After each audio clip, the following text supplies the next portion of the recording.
In Revenge of the Sith, the only people Anakin told about his nightmares of Padme were Padme herself and Yoda, but both of them were no help, which only further exacerbated Anakin's fear of loss, in which Palpatine capitalized on. However, I've always wondered, what would happen if Anakin told Ahsoka about his nightmares? Ahsoka knew of his and Padme's relationship, and might have been able to help Anakin when no one else could. In today's video, we're going to explore the possibility, so sit back, relax, and enjoy. Let's start the story when Anakin has visions of Padme. He wakes up distraught. This can't be happening again, as he thinks back to the dreams of his mother, and ultimately how she suffered the fate he saw in his dreams. He talks to Yoda the next day about the dreams, but the Grand Master wasn't helpful, telling Anakin to let go of everything he feared to lose, but he could not let go of Padme. He doesn't know what to do. However, he gets hope the next day, when Palpatine appointed him to be his representative on the Jedi Council. Anakin believed he'd be granted the rank of Master, and because of this, would be allowed to view the Jedi Archive's restricted section, only allowed to Masters, to search for the power to cheat death and save Padme. But he was denied this rank, which began to turn Anakin against the Council. Of course, this was a part of Palpatine's plan, both to instill fear inside the Chosen One, but also turn him against the Council.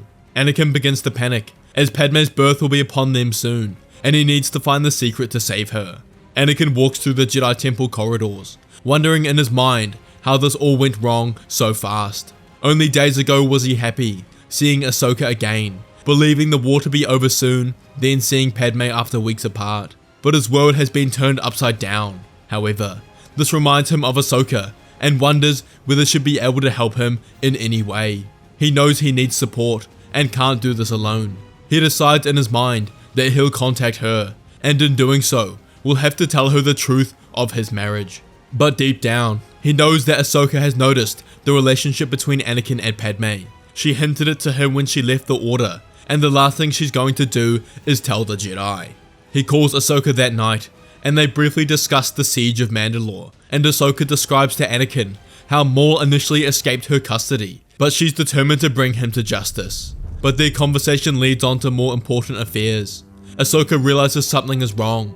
Anakin isn't acting how he normally would, and she asks what's wrong. Anakin tells her the truth about everything, his and Padme's marriage, their child on the way, but also the dreams of Padme dying in childbirth, similar to the dreams he had of his mother years ago, which ended up coming true. Anakin takes all of it in. She knows about their relationship, but sees how a child could complicate everything. She thought about the dreams Anakin was experiencing. She knows Anakin is one of the strongest Jedi in the Force, and with this strength must come the ability to peer into the future. Could this be what he's seeing?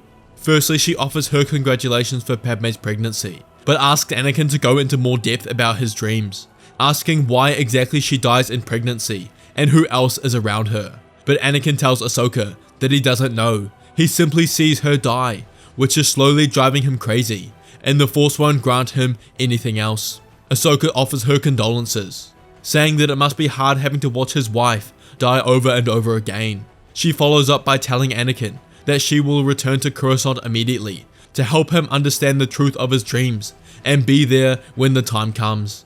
Anakin tells her no, that her place is on Mandalore with the 501st, but Ahsoka tells Anakin that he isn't officially her master anymore, and she's coming regardless. But Padme is also Ahsoka's friend, and she wants to help save her. Anakin smiles and looks forward to seeing her soon. Ahsoka has just learned that Maul was expecting to see Kenobi on Mandalore, and his occupation was a ploy to lure him there. The 501st have taken control of most of the city, and it's only a matter of time before Maul's Death Watch is defeated, and the Sith Lord is forced off-world. But what Ahsoka also learned from Maul was a name, Darth Sidious, and that Maul believed soon he would take over the Republic and destroy the Jedi. That night, Anakin was summoned to the Opera to see Palpatine, who decided to manipulate the boy even more. He could sense the fear, as well as anger towards the Jedi inside Anakin, and very soon, would use this to pull him to his side. He tells Anakin the story of Darth Plagueis the Wise, the Sith Lord who could keep those he cared about from dying. This is what Anakin needed, a power to save Padme. But Palpatine tells Anakin that you must know the dark side to learn this power, and Anakin starts seriously considering the dark side as an option to save Padme. The next day, Ahsoka arrives on Coruscant and stands before the Jedi Council. She tells them what she learned on Mandalore, that Maul was attempting to lure Kenobi there, presumably for revenge, but also tells them what he said, that he suspected the Jedi and Republic would very soon no longer be the controlling power base in the galaxy, and that Darth Sidious would. Every member of the Jedi Council shuffles in their chair at the mention of Darth Sidious's name. Ahsoka notices this and asks about Sidious, and Obi-Wan tells her what they know, that Darth Sidious is the Sith Lord behind the Clone War that has played both sides from the very beginning.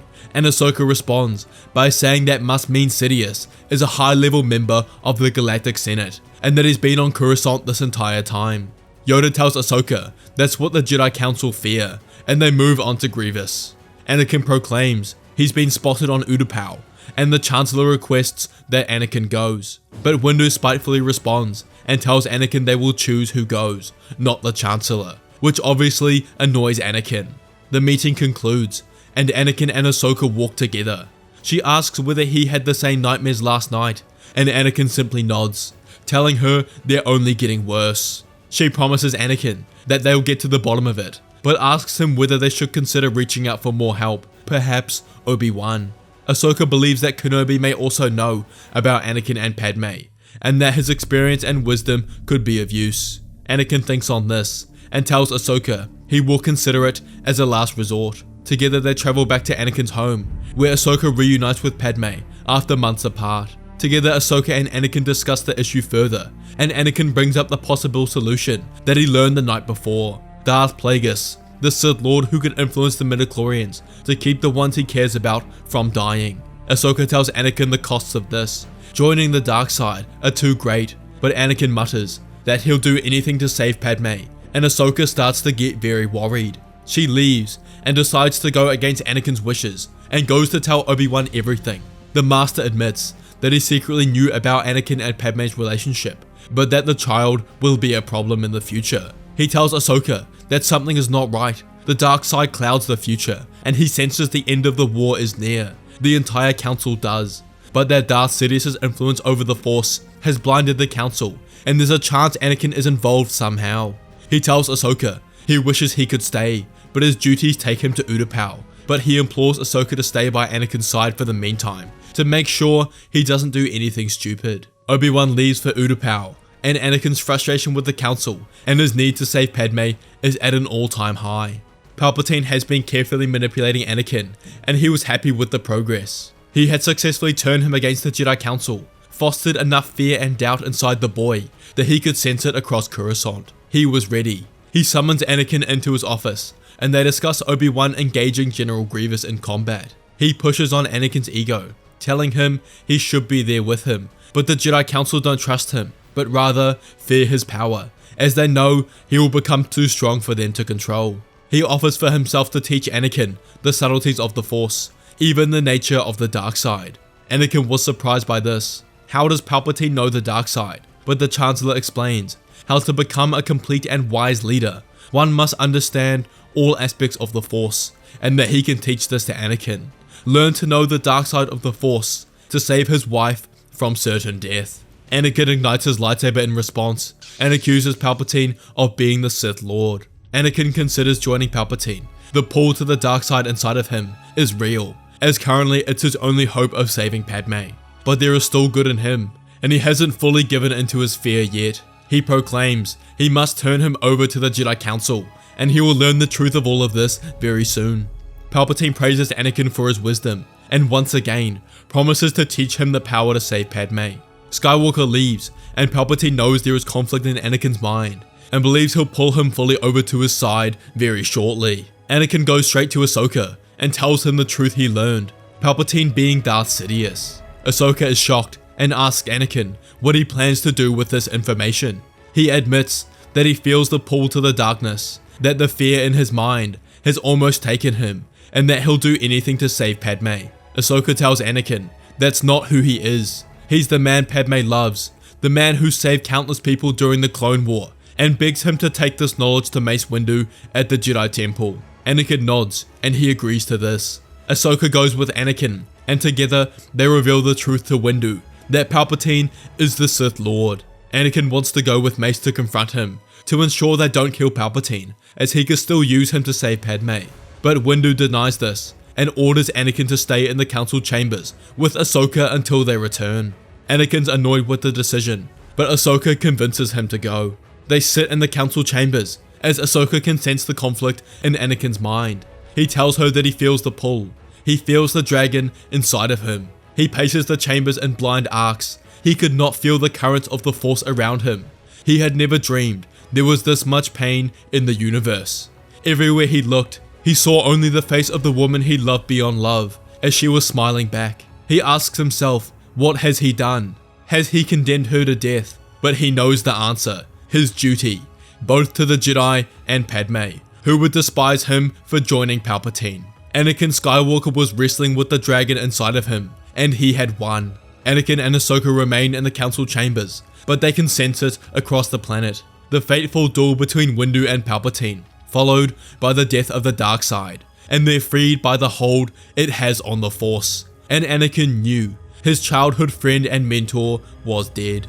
Eventually Windu would return to the council chambers, and they held an emergency council meeting, where Windu described the events that took place. All the masters are shocked, but Windu explains that none of this was possible without Skywalker, that he was wrong to not trust him, and if everyone agrees, he wishes to grant him the rank of master. None of the council members object, and Anakin stands, moves to the center, as he's granted the rank of master, the youngest in history. However, now with Palpatine's death, Anakin had no way to save Padme, and the fear remained. That night, Padme, Anakin, Obi-Wan and Ahsoka have dinner at their house. Ahsoka apologizing to Anakin for telling Obi-Wan everything, but Anakin agreed that it was the best choice.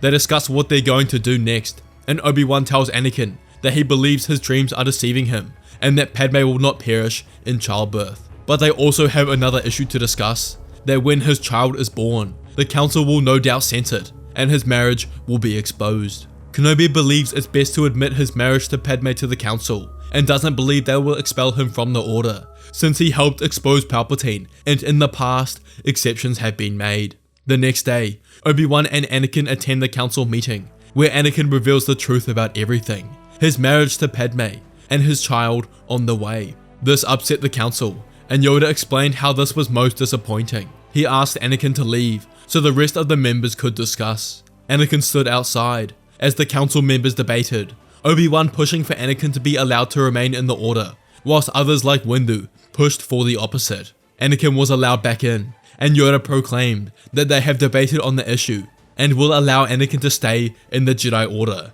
and will assist Padme when she gives birth to ensure she does not perish. The same day, Ahsoka decides to rejoin the Order, and is promoted to the rank of Jedi Knight, and explains how her expulsion and journey outside of the Order was in fact her Jedi trial.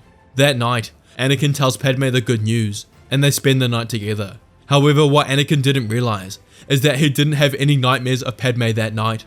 This was because, in the original timeline, Anakin causes Padme's death. The visions become more intense as he moved towards the dark side, because the events were becoming more likely to happen. But now that he's free from the temptations of darkness, the visions have subsided. That morning, Padme's water broke, and she began labor, with Anakin, Obi-Wan, Ahsoka, and a few members of the council by her side, ready to assist her in any way she needed. However, this was not necessary, as Padme's birth was successful, and her and Anakin welcomed baby Luke and Leia into the Jedi Order. 11 years later, Luke and Leia were the best prospects in the Jedi Order, and it was finally their time to become Jedi Padawans. Luke would become Padawan to Obi-Wan, and Leia Padawan to Ahsoka. Anakin's life was perfect. He had his family, his Jedi Order and friends, all of whom he loved with his whole heart. They met outside the Jedi Temple, as Padme and Anakin waved goodbye to their children, beginning the next chapter of their lives as they disappear into the distance. Anakin's heart is filled with love as he looks over at his wife, her belly full with their 5th child on the way, as he has everything he could ever want. But something's wrong. His vision begins to go cloudy, and his skin feels wet. He looks over at Padme, but she had disappeared, as the fear, anger, and hate start to take over once again. He blinks a couple of times to clear his vision, as he snaps out of his dream, and sees his reflection from the inside of the Bacta tank staring back at him. The scarred and deformed face of Anakin Skywalker or more appropriately, Darth Vader, as one of his servants proclaim that Director Krennic has arrived at his castle on Mustafar. If you enjoyed this video, you have to watch what if Order 66 was accidentally executed during the Clone War. Please continue to comment your video ideas, like and subscribe, and let me know what you thought of the ending, and I'll see you all next time.